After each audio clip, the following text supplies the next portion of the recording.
Jim, here's the thing for anybody who's just joining us right now. By the way, thank you so much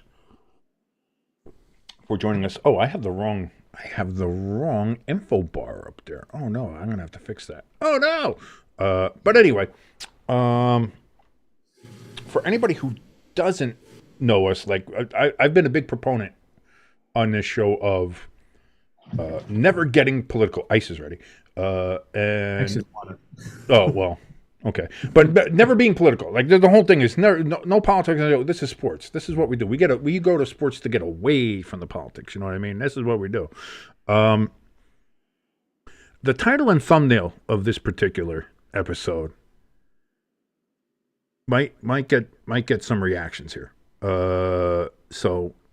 Buckle up, buddy. Let's go.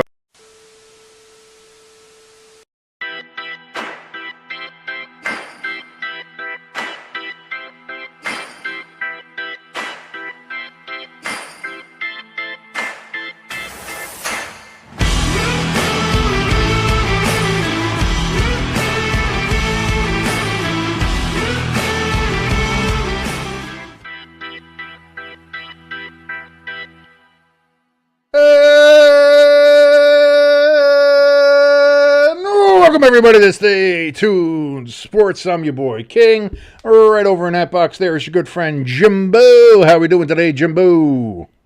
Pretty good, not too bad. Finally got some nice weather at least. Oh, it's been so nice. It's been Yeah. so nice. Couple First 50 time I was degree able, days, man. Yeah, let's go. first time I was able to drive the new truck with the windows down. Ooh, nice, Last nice, nice, nice. Vane and some of the other Octane musicians. Oh, you still have Sirius, do you? Oh, look Yeah, at dude. you. Oh, I don't think I'll ever go back to AM/FM. well, I mean, I get that, but I mean, most people listen to like Spotify or something, you know, or things like that. I'm trying to fix your camera here while I'm doing this because something got screwed up here. Some things always get screwed up here, and it's let's face facts. It's always my fault. Since I'm the guy kind of in control of OBS here. Okay, I think we got it fixed now. Hey, Hamster, by the way, good to see you in the chat. ELS, good to see you as well. Thank you so much for joining us, you guys. But yeah, like in the car, like when me and Pepper Jack travel, like it's Spotify all the way. Like that's our go-to. That's what we listen to. And it's pretty like you. I get the idea because it's when I worked in radio. Like to me, that was the argument and the thing about it, and what I still agree with is that the one thing that you can get from radio that you don't get from anything else is the surprise value. What's coming next? What song's coming? You don't know what's coming. Oh, that's a great song. I love that song. When you're playing off either a playlist or something like that, like you know the next song that's coming. You know, and even if you put it on shuffle, you know, oh, okay, yeah, no, all right, yeah, I put that there. So there's none of that. There's not no music. So Spotify's gotten better with that as far as like their AI feature thing is kind of cool as far as throwing some new stuff at you, throwing something different at you. You have different playlists and different things you could do. They have like a new music playlist you could do that shuffles in stuff. So it's not bad, but uh the thing like I think now this is just me personally. That's all I'm saying. Okay. I think that the that time for when like satellite radio was gonna be the thing, Yeah. I think that time was past. I think there was a time for it. I think it was a cool idea when it came out, and then it just kind of it like the problem was the era of streaming came along and everything like and soon it became so much easier just to stream than it did even just for it to have the satellite radio or what you're paying for that, you know, and you think of all those things together, like it was there and it just like it was such a brief window of time where it was like, whoa, what a great idea. And Yeah. then it kind of faded away. But I did like Octane when I did have Sirius XM. Man, Octane was the way to go. Octane was by far the best station they had. And I also like their classic channels, classic rewind, and I forget the other one, but had to add the Beatles to the truck, so got the Beatles station too. Well, that's a shame because the Beatles suck, and I mean, I don't know if anybody understands or knows that has been my position forever. But again, I respect them. I know I understand their place in music history and that they've been an influence on a lot of other bands that I do like and all that stuff. Yeah. And however, just me personally, I can't listen to them. They're fucking garbage. Like the Beatles are outside of Eleanor Rigby. Eleanor Rigby, okay. Fantastic song. Love it. Fantastic. Wonderful. It is an absolute go-to. It is the best Beatles song in my mind. It's the only good Beatles song in my mind, but that is how I feel about the Beatles. So you guys can let that hate come to everything like that. By the way, thank you so much for joining us. If you are watching us for the first time, please, if you want to help us out, hit that like button. Helps us out tremendously with the YouTube algorithm. Also, if you're watching us and are not subscribed, please smack that subscribe button like it is your significant other's butt. Only your significant others, nobody else's. We are not pro Justin Tucker here, all right? That's not what we're looking for. We're not looking for any kind of Justin Tucker situation or Deshaun Watson. So please, if you're smacking butts and like buttons, make sure that they belong to either us or your significant other. And make sure they say yes. No means no. Well, I mean, if you're with a significant other, they're probably with you because they like you touching their butt. I mean, that's... Well, unless you're fighting with them and they're pissed off at you. Yeah, but often then the butt rub will help to smooth out a situation, you know. You see this big dent here? I did the okay, but just because you have a particularly violent wife doesn't mean that that's the same case for everybody. I said, in most cases. That's why I used the qualifier, in most cases. Oh, God. And again, now, back to the subject at hand here. Thank you so much for trying to keep us on track. Hamster, actually trying to keep us on track here. That's amazing. But if you saw the thumbnail, if you saw that, again, we are sticking to a very strict, we are not talking politics on this show. But there was news over the past week here that happened that was, to me seemed fairly significant, if for no other reason than... it's almost like what the fuck is happening with sports journalism, first of all, because I have no idea. But in case anybody doesn't know, going to do the real quick and dirty update version on this. It came out, I want to say late last week or this weekend, or this past weekend had happened, that the Eagles had taken a team vote. And they were going to say, no matter what, even though no invitation had been invited or been extended at that point, the Philadelphia Eagles were not at all, ever, and I mean ever, going to go to the White House for the ceremonial visit of the champions. I know the Florida Panthers just went a little while ago for being Stanley Cup champions, but the Eagles, no, never. With Donald Trump in the White House, we are never going to that White House. And again, I think it was 2018 they didn't go as well. I don't know if there was a reason for that or not, or if there was a political reason or something else that had happened, or I don't know exactly the reason for that, but we know that they didn't go in 2018. So when it came out that this happened, everybody was like, oh, okay, that kind of makes sense. It seems on par for everything. Then it came out, and also I read this a couple times too, that even the owner, Jeffrey Lurie, came out and said, yes, but per the team, we would not do that. And I saw this actually quoted by sports journalists, sports reporters, and sports organizations. Had said this, like it wasn't Dove Kleiman, you got, when you see a lot of stuff, you always got to check to see if it's Dove Kleiman or, Barry McCockner or, whoever it is. You always got to try to worry about that. But, these were from legitimate sources. Adam Schefter, Ian Rappaport, all these guys, Pelissar, all these guys. So you had all that happening for 2-3 days, I want to say. Then it comes out that there is an official statement from the Philadelphia Eagles your Super Bowl champion Philadelphia Eagles, which still God, that sounds so fucking good. sucks. I hate saying it. It's the worst. That no, we never said that we would not go to the White House if we weren't invited. Again, each player would go ahead and make their own decision, as has become custom in this very politically divided country that we live in. But if the invitation was offered, we of course would accept it. And then, of course, I believe it was the next day that the Donald Trump White House did indeed extend the offer to visit the White House for the Super Bowl champions. And so there we go. So at the end of the day, the Eagles will visit the White House, whether there will be some players that do or don't go. Again, like in the past, we know Tim Thomas with the Boston Bruins, I want to say, what's that, almost 15 years ago now? He decided not to go with the Bruins when they visited the Obama White House, and that was a big to-do back then. And then we had, again, the Eagles didn't go in 2018. There was things like that, blah, blah, blah. So, like, we're kind of used to this now at this point where it's not, I think if an individual player or a couple of players don't go, it's not a big whole whoop-de-doo. So, I mean, it'll be what it is. So that furor has died down.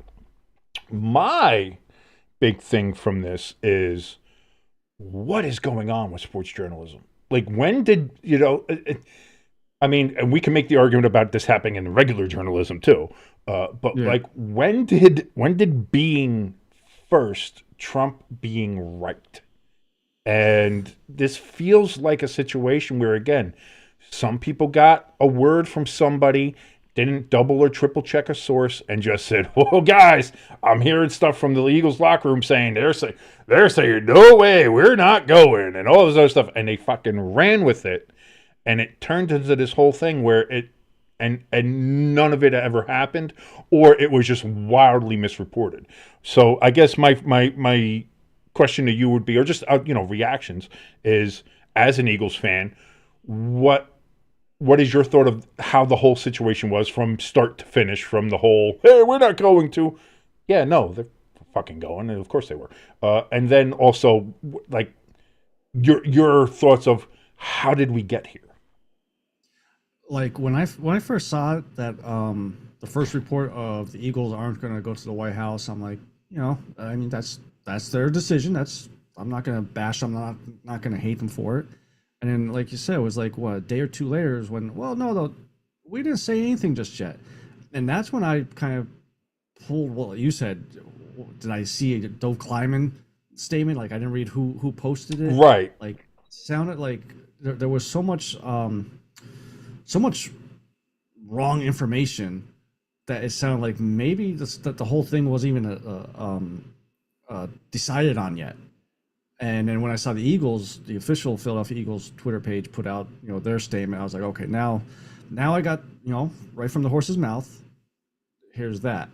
So I mean, as far as that, whatever their decision wants to be, I'm okay with not going. Well, that's that's another thing. Like, that when it did come out that they said, like, the Eagles as a team decided that they wouldn't go if invited or something like that. Like, I'm sure there were some people out there, and of course, if you are paying attention to social media, there's a lot of people out there, and I will say I'm usually not a both sides guy. I usually hate doing that kind of argument, but on both sides that were all over this. So, I mean, it was just a field day for looking at social media for a couple days there.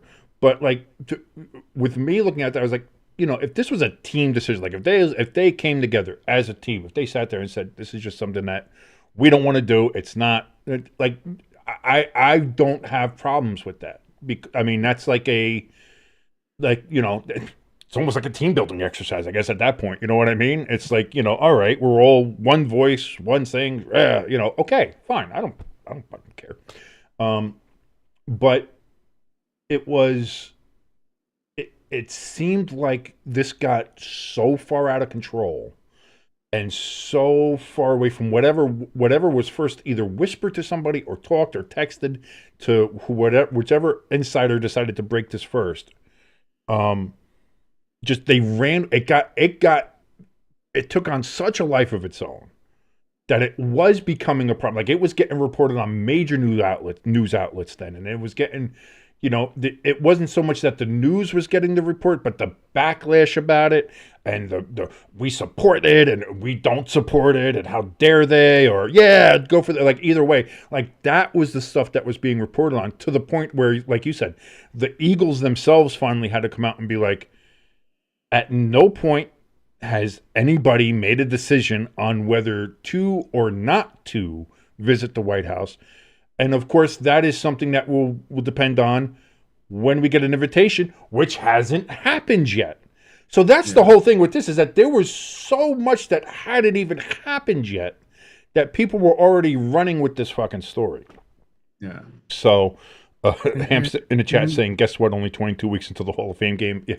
This is the stuff we got to talk to about until we get to actual football. So we're down to, I believe, 190 days till regular season. So there we go, baby. There we go. And even a little sooner for college football. So all right, man, we're getting there. It's only a couple days. It's only a couple weeks. You know what I mean? We'll be fine.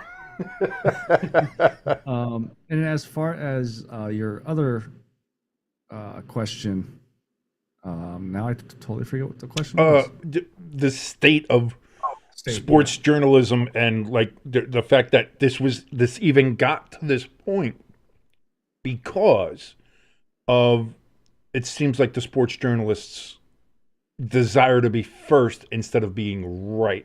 And again, you can kind of see the temptation. This is a juicy story. This has got the White House. This has got Trump. This has got the brand new Super Bowl champions. Philadelphia, which is a famously left-leaning city. So you got a left-leaning city of Philadelphia against the right-leaning Trump White House, and all the left America, right America, division. All this, like, it's a juicy fucking story. It's there. It's ready for you. You know what I mean?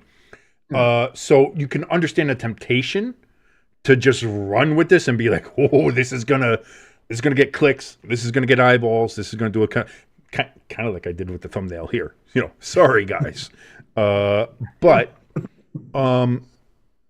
like that's my question was like, where do you see this? And because this is not the first time we've seen. So Adam Schefter has had a couple of situations like this. We already know with the Tom Brady stuff and the retirements, and there was something else recently that he did that turned out to be completely wrong.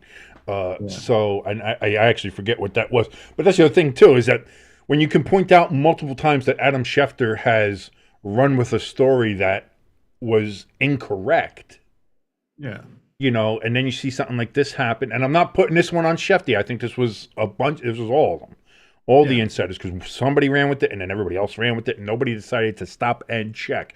So I don't know who the first one actually was. I don't know where the origin of this one was, but it certainly took on a life of its own, and much like I think with the mainstream news media that people have been saying, and this isn't saying it either from a right or left situation, but it has been noticeable where the desire to be first has trumped the desire to be correct, and right, and it seems like that's a big issue. And you'd hope that it wouldn't be like that in sports journalism, but it seems that way to me, at least anyway. That's why I wanted to get your opinion on it.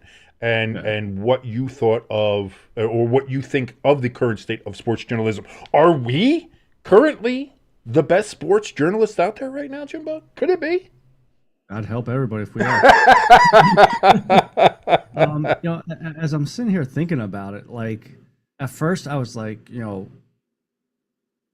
journalists are the ones that should be ashamed of themselves of giving all this misinformation and bad information, from Adam Schefter with the Tom Brady thing, to the point now that some of the players don't even want to talk to some of these journalists. But as I'm sitting here thinking, I don't know if I could blame the journalist.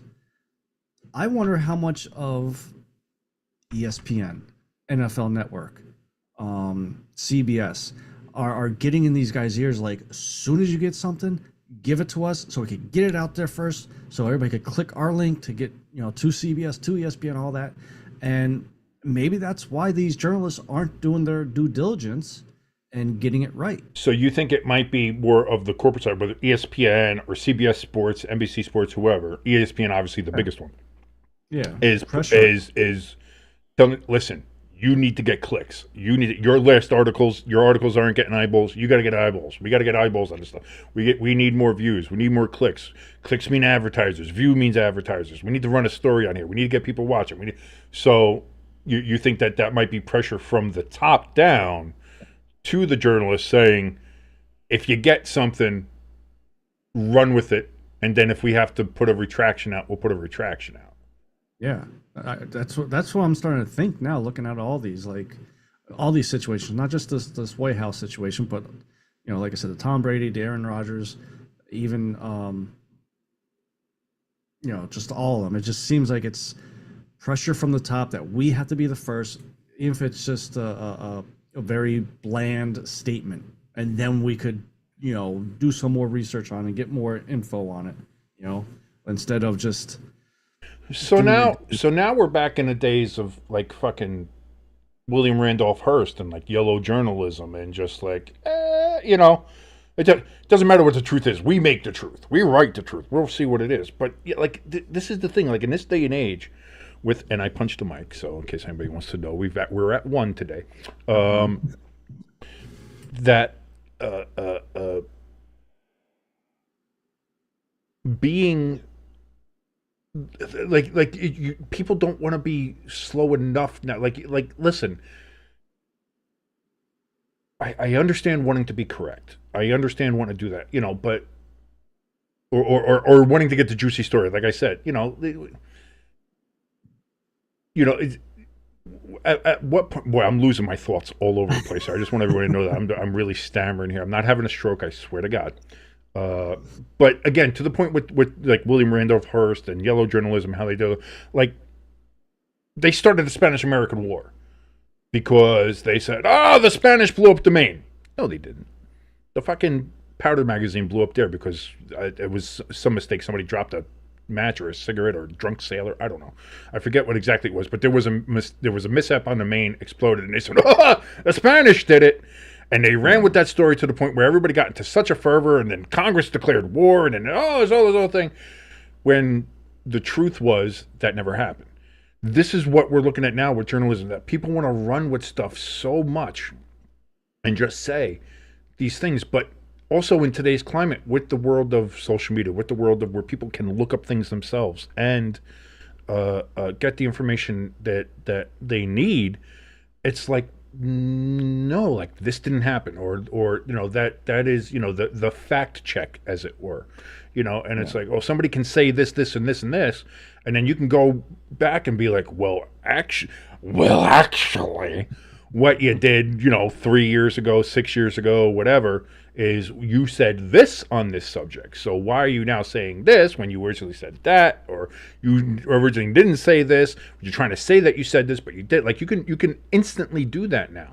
So like you would almost figure that would make people do better in their journalism jobs and be like, hey, it's easier to research, it's easier to find these quotes, it's easier to find these things, and especially nowadays, it's easier to find second sources. You don't have to sit here and try to meet people in a back alley or try to get, somebody like that. You could just text somebody and be like, did this happen? Yeah. Oh, okay, I got it double or triple checked. Yes, they said it happened. I'm going to run with it. Nobody did that. And that's what I mean. Is like, at what point is there any kind of scruples in listen, regular journalism about politics and wars and stuff, that shit's unimportant. The things that are important is sports journalism. What's happening in the NFL, the NHL, the NBA, baseball. That's what we need to know. And we expect higher quality standards from our sports journalists than people from NBC, ABC, Fox, CBS, those places. Come on. You know what I'm saying here, Jimbo? You know what I'm saying? The problem is, though, when you have, like Adam Schefter having his boss come down on him, ESPN and CBS and all them, saying, we need this now. But that's what I mean. It seems like it's a top-down thing, and if that's what you're thinking, I think that might be a general case of where it's top-down. But at some point, you as the journalist, as the employee, as the worker, have to stand up and say, no, like I went to school for this. Yeah. I know the proper way to do the journalism. I know I need at least two sources. if not more. I need to make sure that the information is verified. I need to make sure that all the T's are crossed, I's are dotted, everything like that before you run with a story. Because once you run it, you can't unrun it. And it seems like everybody seems to think that you can just go ahead and sweep things under the rug, and that's not how it works. And it's just like, oh, we'll post a retraction and that'll be, and everybody forgets. And a lot of people do, but a lot of people don't, especially this weird fucker right here. I never forget anything. So, Adam Schefter, looking at you. So, like, that's my thing is just, like, this isn't, like, the point of this story here, as I've said, it's not political. You notice we haven't said anything political. Sorry, everybody. Sorry to disappoint you. Sorry you wanted to get all mad at either me or Jimbo for saying something either pro or negative Trump, but we're not doing it to you. We're not giving it to you. That's not how we do it here. The whole point of this is, to me, is the question of sports journalism. At what point do, like, Adam Schefter or Rappaport, is like, when do they start falling to the level of a Dov Kleiman or an Ari Miroff or something like that, where it's like they're, a secondary guy, or to somebody who's just literally a troll and never post anything? Like, at what point when does it get to be sports InfoWars? You know what I mean? When is it to the level of a sports Alex Jones next that we get this, And it's like, you can't just spew shit and let it go and just think that shit's okay to say, because not only, like, this shit it affects millions of dollars, especially, like, if you're just talking about in general, like with a lot of these players.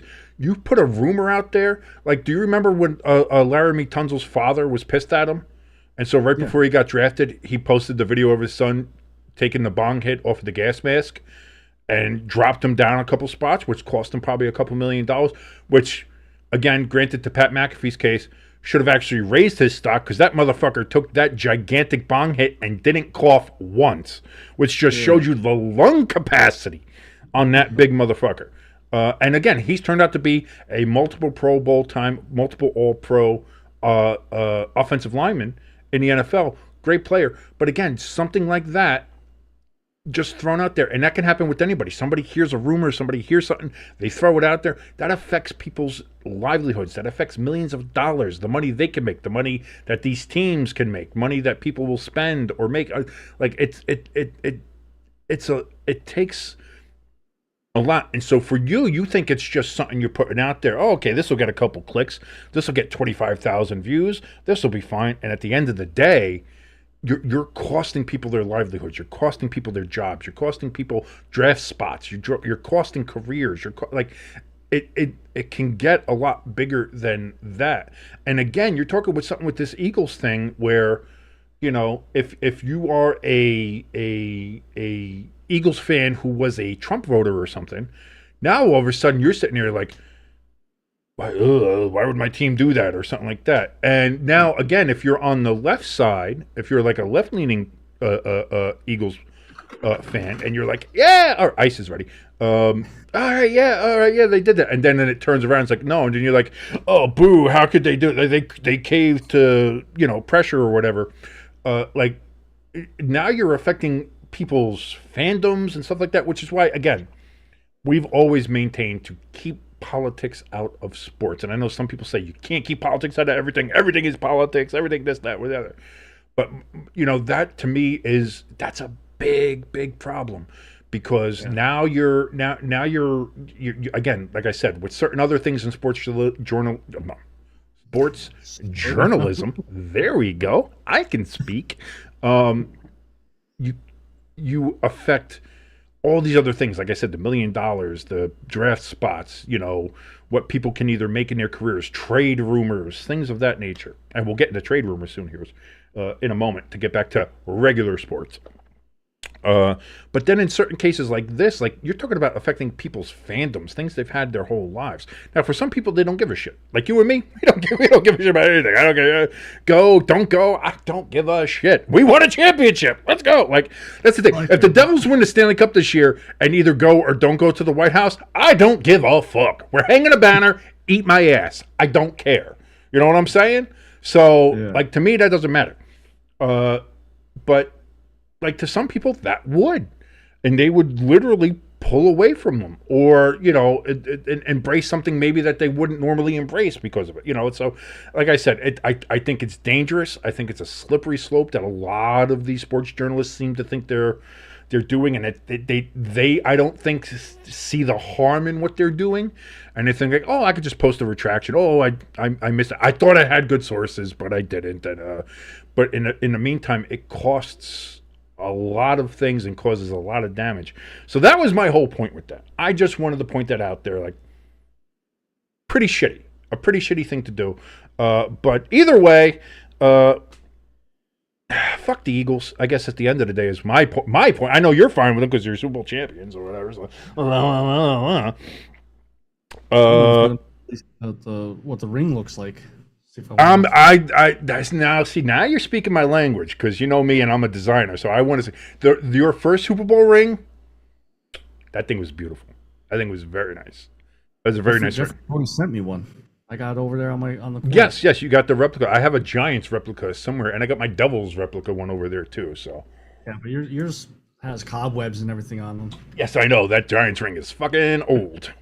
Because it's the Giants ring I have is from 42 when we first beat the Patriots, so it's even older than the other one, which I would like to get a replica of that one too, because I think that one's nicer with the 4 trophies on it, because we have 4 Super Bowls where you only have 2. Just want to point that out there. 2 more incoming. We'll see. I don't know, maybe the Giants are going to get back into it. We'll jump at that into a second. I did want to go back here though in the chat, because we had a great question here from ELS. He wanted to know, Jimbo, what are your thoughts on the Packers trying to ban the tush push? And there we go. He's ready to go. Let's go, baby. First off, ELS, I like you and respect everything you do for our chat with the stats and everything like that. The Green Bay Packers are a bunch of bitches. First it comes out, there is a unnamed team that wants to do away with the tush push, blah, blah. And then like how we're talking about journalism, within like an hour, everybody's like, no, it's the Green Bay Packers. Snitched on them immediately. Yeah, it's the Packers. It's so funny that the only reason why, and the Buffalo Bills too. The Buffalo Bills are the other team that's against it. And Raheem Morris also said something about it too, I believe. Yeah, which is funny by McDermott there from the Bills. It goes against everything about the safety of the players. So then on 4th and 1, why did you run Josh Allen with the tush push there and not make it? If you're worried about player safety and all that stuff. But with the Packers, and then on top of that too with the Packers, yeah. Good job, ELS. You got me fired up now. The NFL Combine here, this week, the Green Bay Packers general manager was asked about it. So we didn't really think too much into it. I don't really have a saying about it. So if you didn't think about it and you don't have a statement on it, why did you put it in there then? You should just have like a defense for it, or of why did do away with it. It's not like just because we kicked your ass the first week of the season and in the playoffs, don't be little crybabies. Okay, from a less homerish standpoint, clearly Giants fan, got my straight hand jersey here in my chair, everything like that. Don't like the Eagles. In fact, pretty much hate the fucking Eagles. Don't like them. I think anybody who's watched this knows. Don't like them. That being said, I have never been one to sit here and say to ban the tush push. It is, and people trying to say it's not a football play. It's maybe the most football of a football play. It's like rugby. Where do you think American football came from? Soccer, rugby, and American football were all one sport, and then they branched out like a beautiful evolutionary tree, and each one became their own thing. Soccer said no hands because they call it football, and rugby said, well, we can use our hands, but you can only kind of toss it backwards. Also, we're going to try to murder each other all the fucking time. And then from rugby, you said, we're going to try to murder each other all the time. But then we were legitimately murdering a bunch of college kids. So maybe we'll wear a helmet and change some of the rules and have a forward pass. And that's how everything kind of evolved. So to me, having the tush push is very much a football play. It brings football back to its core, to its roots, if we're going to be honest to you. And the reason other teams are bitching is because they can't stop it. Now, here's the other thing, and this is my point with this always, is that other teams try it, and it doesn't work. It doesn't work with every team. It's not on some unstoppable play that everybody can do, and that's all, like it's been a scourge of a league. One team does it consistently well. One team only. And that's the Philadelphia Eagles. No other team does it as good or as consistently as they do. So why are we going to ban a play that is freely available to all 32 teams to do, but none of you can do it? But you're going to bitch and say, well, it's basically an automatic play. If it's basically an automatic play, why don't you do it? Because you can't. Because you don't have the offensive lineman, you don't have the quarterback, you don't have the certain thing. Like, again, and we all know Jalen Hurts squats 600 pounds or whatever it is. Like, so he's got that power. Listen, I'm sorry that you can't do it. And me as a Giants fan, I will sit here and I will say this and I will cry till my throat is hoarse. You can't ban a play just because you don't like it because they do it better than you. Yeah. You know, that's like trying to say, all right, well, we don't want any 60-yard passes anymore because, you know, Aaron Rodgers is too accurate, or I don't like the way Patrick Mahomes just kind of flips the ball out there. So anytime you can't throw the ball underhanded because no. Now you're just doing shit to be petty. So if you don't like the tush push, stop the Eagles from doing it. That's the bottom line. You don't like it, stop them. And listen, you can stop everybody else. We've seen it. The Lions have tried it, can't do it. We've seen the Chiefs try to do it once or twice, can't do it. Other teams have tried it, they can't do it. The Eagles do it consistently and consistently well. You can't. You cannot go ahead and say, well, let's just ban this one play because one team does it better than all the rest of us. Get better. You know, it's a skill. Get good, as the kids would say, you know. The only other thing I would add Skibbity-doo, I think, too, they say. I don't know what the Gen Z says. If they were to ban the tush push, that's going to open Pandora's box, because if we're banning it because of player safety and it's, you know, not a skill or whatever, then you got to ban the quarterback sneak. Because really, I mean, I don't disagree. I don't disagree. At the end of the day, it's what it is. It's a quarterback sneak. It's an assisted quarterback sneak. But you know, that could be any quarterback sneak. You know, so like if you want to sit there and say it's a safety issue because it's, you know, they're pushing someone from behind, so that can cause an injury. But if it's going to cause an injury, it's going to cause an injury to their team. You know, it's going to cause it to the team that is doing the tush and pushing. So, like, that's to me, that wouldn't be something that you're too concerned about anyway. But also, it wasn't the pushing from behind that was causing injuries. It was the pulling. And pulling is still illegal. You can't pull somebody across. You can push, you can't pull. Yeah. So I'm fine with keeping the pulling illegal. So if, again, you see somebody on the Eagles and they start pulling that motherfucker, throw the flag. That's illegal. You can't do that. Whatever. But if they just keep on doing the shit that they're doing, and let's also not forget that what was it? Last year, I think I know in the playoff game at least, and a couple other times, Tampa Bay stopped the tush push. They stopped it. And guess what? The Eagles lost the game. The Eagles lost. They lost 33-9 or whatever it was. You know? Yeah. So it can be done. You can stop it. It helps to have Vita Vea in the middle to go ahead and stop that fucking thing. Don't get me wrong. I'm not saying that, you know, having a nearly 400-pound Samoan monster in the middle of a line doesn't help. It certainly does. But it can be stopped. So, like, I hate it. I hate the bitching, because not only that, it makes it seem like the Eagles have cracked some code. They haven't. They're just good at a play that they do. Fucking stop it. Stop being whiny bitch babies and fucking go out there and fucking stop it. You know? And I'm glad I haven't heard the Giants, organizationally anyway, say anything about it. or be like one way or another. It's just like, just go out there and fucking stop. Just stop the fucking play. Actually, I don't think I've heard it. I don't think I've heard the Cowboys or Redskins say anything about it either. So to me, it's like, yeah, shut the fuck up and stop the fucking play. That's all. I only heard. So you said Morris was against it. There was one coach that was actually for it, and basically said, "Why should we penalize a team that's good at something?"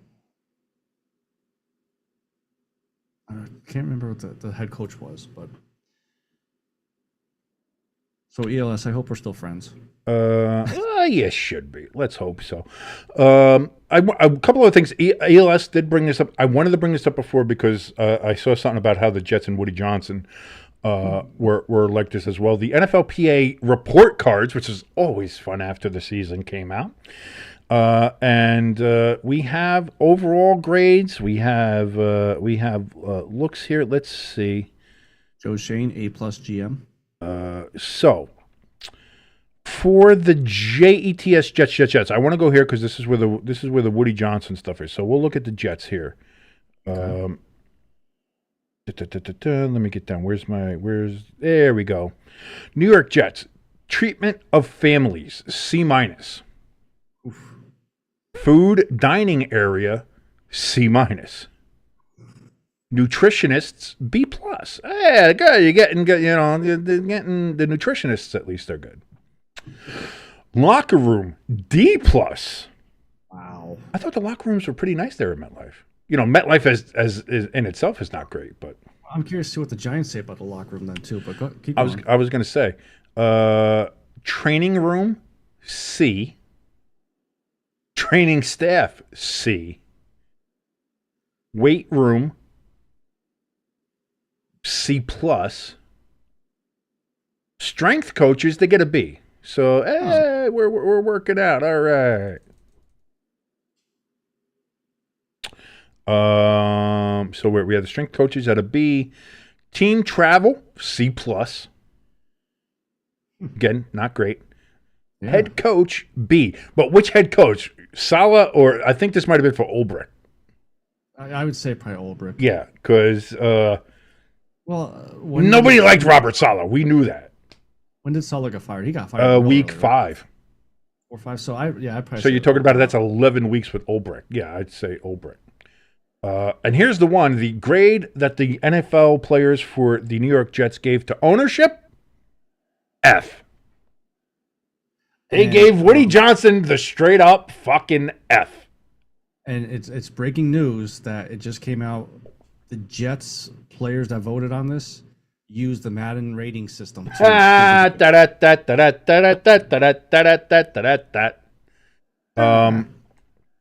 kind of funny. So let me see here. Now we'll go to the Giants and see what the Giants had, and then we'll look at the Eagles because fuck you. I'm sure the Eagles are going to be good too. Now, for the Giants, treatment of families, C, so not much higher than what the Jets had. B, though, for food dining area, there you go. That's that Pepsi. Only a C+ for nutritionist and dietitian. So, not getting good advice there, apparently, for their food intake. Locker room, C-, so only a little bit above the D+ that the Jets gave it. For MetLife Stadium there. Training room, B-, so a lot better there than the C that the Jets gave for theirs. A B for the training staff. Again, that's better. Weight room, B-, again above. Strength coaches, A-. So the Giants good with the strength coaches in the weight room. So all the facilities for the Giants seem to be okay. You got A's and B's in there, for the Giants when it comes to that. Team travel, B, not bad. That's pretty good. They gave Brian Daboll a B+, which I don't know what the fuck they're talking about. Brian Daboll's a piece of shit, doesn't know what he's doing. But, I mean, I guess he's a nice guy or whatever, but, he sucks at coaching. But they gave him a B+. And they gave John Mara an ownership C+. So, clearly not an F, so a lot better than what the Jets had. Yeah. The Eagles report card seems to be pretty decent. I didn't get a chance to look at it. I just saw like the top five, bottom five type scores. Treatment of family C, food A minus, nutrition B minus, locker room D plus. So the Eagles players think they have a worse locker room than the Giants. It's been a few years since I've been in there, but it was a nice locker I room. was going to say they put their locker room on par with the Jets. That's weird. Uh, B training room, B training staff, B weight room, B strength coaches. I wish this thing was a lot easier to navigate. It's unfortunately kind of a pain in the dick. Team travel F. The Eagles say they do not like how they travel. They give Sirianni an A minus. Well, I mean, he just won a Super Bowl, so you know. And the owner, Jeffrey Lurie, gets a B. So that is where the Eagles. Traveling. You're surprised at what? I'm surprised at the traveling. I got an F for travel. Look at that. I mean, it's not like he doesn't have the money to do like a really good first class or, you know, top notch jets, personalized jets or whatever they do. But that's interesting. So let's take it as far as the ownership grades. We'll just look at straight up ownership grades. The A's. There's actually a lot of A's. The Dolphins, Vikings, and Falcons have A plus for their ownership. The Broncos, Chargers, Raiders, Texans, Redskins, Ravens, Saints all have A's for their ownership, which is weird for Washington to see them get an A in ownership, but there they are. You know, listen, they could have wheeled out Bernie from Weekend at Bernie's, and he would have still got an A over Daniel Snyder. That's true. And then the Packers, Niners, and Bears all got A minus for their owners. There was only one F for the owners, and that was Woody Johnson. Wow. Woody Johnson was the only F for ownership. We'll look at D's and below then, since apparently the F is only one F. But for D's, the Buccaneers got a D plus on ownership for the Glazers. Pittsburgh and Art Rooney got a D. The Patriots got a D. Wow, the Patriots. Well, Robert Kraft got a D. Cardinals and Bidwell got a D. D minus, sorry. And the Panthers with Tepper got a D minus. So. Hey, he's improving. I was going to say, you figured it might be worse, but apparently this year he didn't go crazy. So he didn't throw a drink on anybody. He didn't act like an asshole. So that's interesting. But yeah, there you go. There's some of the NFLPA grades. I thank you, ELS, for sending me that because I did indeed want to talk a little bit about that. But man, it's bad when you're the only owner with an F. Yeah. It's bad when you're the only owner with an F. ELS talking about his Packers in there. The Packers got the A minus in the locker room, and their traveling was A minus as well. But I mean, again, if you look at Lambeau, especially since it's been renovated recently, fairly recently, it's that place is gorgeous. Yeah, that place is really gorgeous. And hey, they're hosting the draft coming up here. So where they're fitting all those people in Green Bay, Wisconsin, I have no idea. But it'll be a nice little showcase there for the stadium and the city of Green Bay, and that'll be fun. One last little thing I wanted to touch on too is as we're getting into the bit of the silly season here in the NFL, the Rams have officially given Matthew Stafford permission to go ahead and talk and seek a trade and see what his value is and see what he can get. And a lot of the word coming out. Now, again, we just talked about how not to trust fucking sports journalists and everything like that. But a lot of the scuttlebutt around seems to be about Stafford joining the Giants in some way, shape, or form, whether and what that would entail. I'm interested in your thoughts on this because mine are like, here's the deal. If you can somehow finagle a package where you can get Stafford and Kupp, because they already said they want to trade Kupp. Yeah. So if you can get Stafford and Kupp for your number 3 overall pick, throw in a couple other draft picks in there as well, Maybe do a couple pick swaps, later on. You'll give him the first round pick clearly, and do all that. You get Stafford, you get Kupp. You can maybe pick up then some linemen later on in the draft or look in free agency, try to rebuild that offensive line. Try to at least anyway, and build something like that. You at least, listen, you're not looking at the future. And again, I don't think Shane and Dable are in a position to look for the future because they have to win this year or they are gone.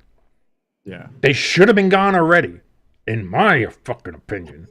But Mara apparently was fine with them doing whatever. But they have to win this year. You cannot have a 5 or 6 win team this year. You will be fired.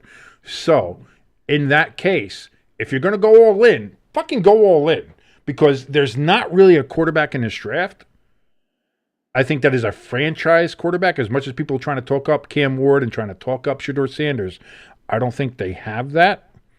But the case is not only do you have to work the trade, but then you have to work on the extension. Because that's the thing, is that Stafford wants, I think, probably at least a 3-year extension.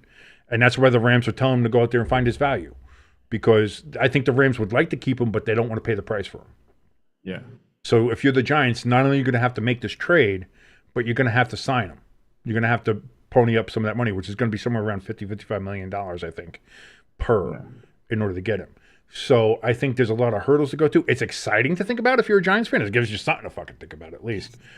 Because as somebody in the one Discord that we're both in now pointed out, that the Giants currently don't have a single quarterback on their roster. I saw that on Twitter today. I could not believe that. So, way to go, Joe Shane. Keep it up. Gotta need, kind of need somebody, so why not do that? So that would be very interesting.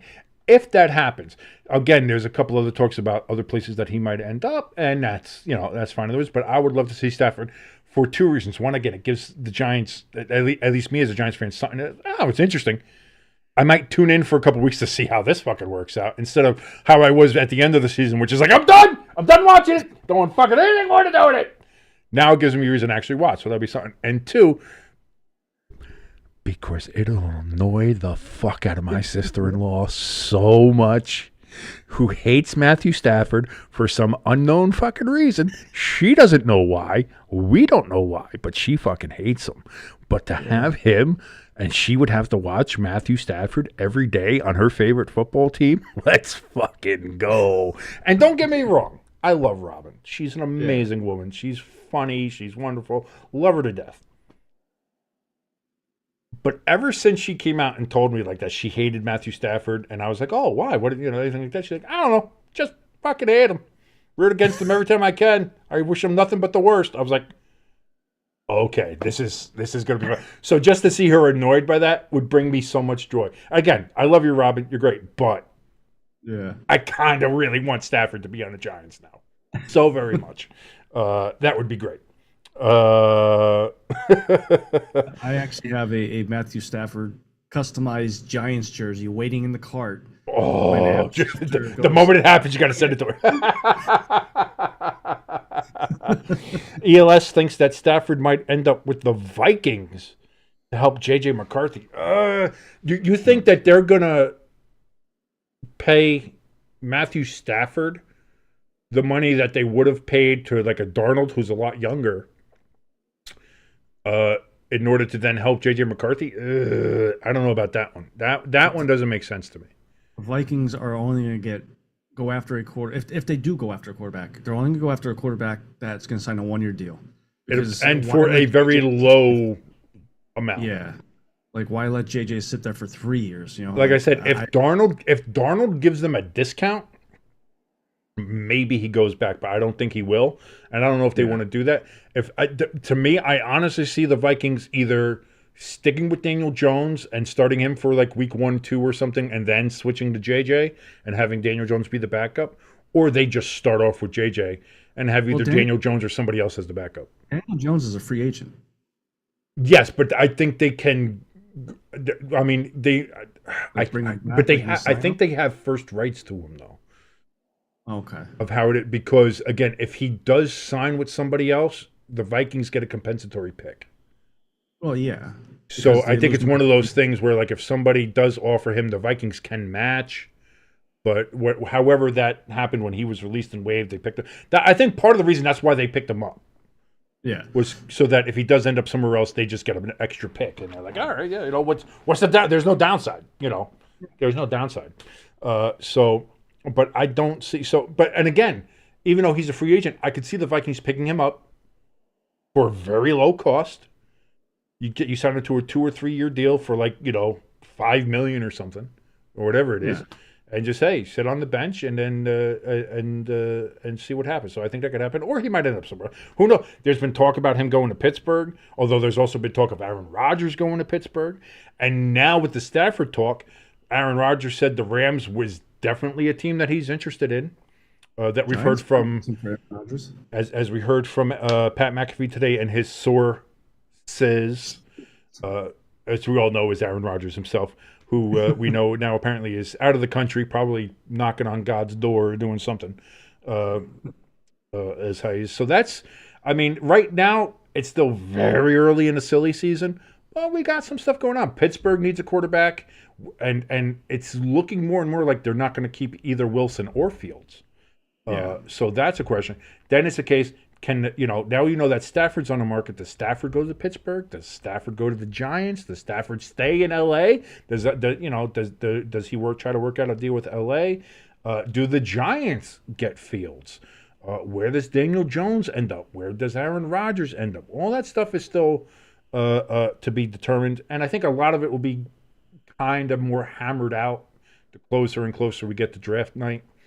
Clearly, like, again, if you're going to have some of these deals like with the Giants, top pick, if they're going to trade it, we'll know, I think, at some point before the draft starts, that we'll know what's going to happen there. But let me ask you one question. This just popped in my head, and I know it's basically a 0.00001% chance of this happening. Okay. What would you do if Daniel Jones re-signs with the Giants?